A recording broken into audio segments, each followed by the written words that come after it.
رمضان المبارک میں ایک خاص عبادت ہے جو راتوں کو روشن کر دیتی ہے، یعنی تراویح کی نماز۔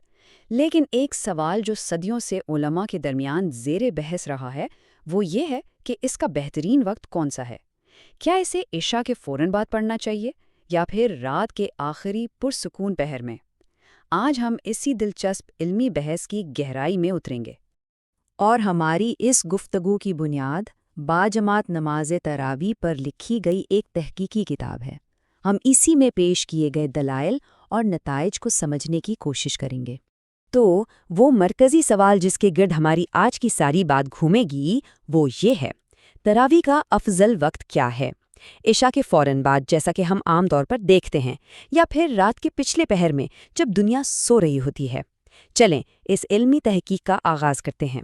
اس سوال کا جواب تلاش کرنے کے لیے ہم ان مراحل سے گزریں گے۔ سب سے پہلے ہم سمجھیں گے کہ تراویح کیا ہے، پھر ہم دونوں طرف کے دلائل کو دیکھیں گے، یعنی دیر سے پڑھنے کے اور جلدی پڑھنے کے۔ اس کے بعد ایک بہت اہم تاریخی موڑ پر بات کریں گے اور آخر میں دیکھیں گے کہ علماء اس ساری بحث کا کیا نتیجہ نکالتے ہیں۔ اچھا، تو سب سے پہلے بالکل بنیادی بات، تراویح ہے کیا؟ تراویح وہ اضافی نمازیں ہیں جو خاص طور پر رمضان کی راتوں میں ادا کی جاتی ہیں، اور یہ اس مہینے کی روحانی فضا کا ایک بہت ہی اہم اور خوبصورت حصہ ہیں۔ اور یہ بات بہت دلچسپ ہے کہ لفظ تراویح کا مطلب ہی ہے آرام کے وقفے۔ یہ نام اس لیے پڑا کیونکہ صحابہ کرام ہر 4 رکعت کے بعد کچھ دیر آرام فرماتے تھے۔ اس سے اندازہ ہوتا ہے کہ یہ عبادت کتنی سکون اور ٹھہراؤ کے ساتھ ادا کی جاتی تھی، نہ کہ کسی جلدی میں۔ چلیں اب بحث کے پہلے فریق کی بات کرتے ہیں، وہ لوگ جو یہ کہتے ہیں کہ تراویح کو رات کے آخری حصے میں پڑھنا زیادہ بہتر ہے۔ ان کے پاس کیا دلیل ہے؟ ان کی دلیل کا تعلق براہ راست نبی اکرم صلی اللہ علیہ وسلم کے اپنے عمل سے ہے۔ یہ روایت ہمیں ایک بہت اہم نکتہ بتاتی ہے۔ اس سے یہ ظاہر ہوتا ہے کہ نبی اکرم صلی اللہ علیہ وسلم نے تراویح کے لیے عشاء کے فوراً بعد کوئی باقاعدہ جماعت مقرر نہیں کی تھی، بلکہ آپ رات کے پچھلے پہر میں خود نماز پڑھتے تھے اور لوگ شوقنے آپ کے ساتھ آ کر شامل ہو جاتے تھے۔ یہ عمل رات کی تنہائی کی عبادت کی اہمیت کو اجاگر کرتا ہے۔ تو اس نقطۂ نظر کا خلاصہ یہ ہے کہ رات کا آخری تہائی حصہ روحانی طور پر بہت قیمتی وقت ہے۔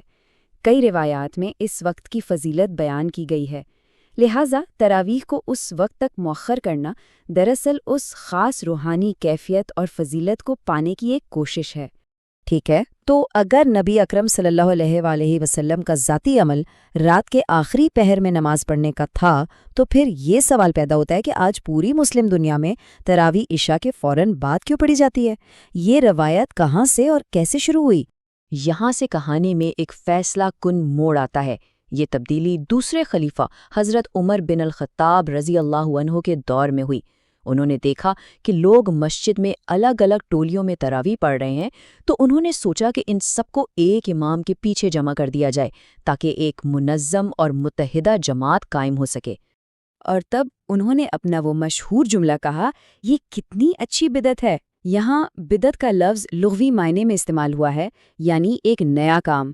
اس کا مطلب دین میں کوئی نئی چیز داخل کرنا نہیں تھا، بلکہ پہلے سے موجود ایک عمل کو اجتماعی فائدے کے لیے منظم کرنا تھا۔ اور اس کے پیچھے جو سوچ تھی وہ بہت گہری تھی۔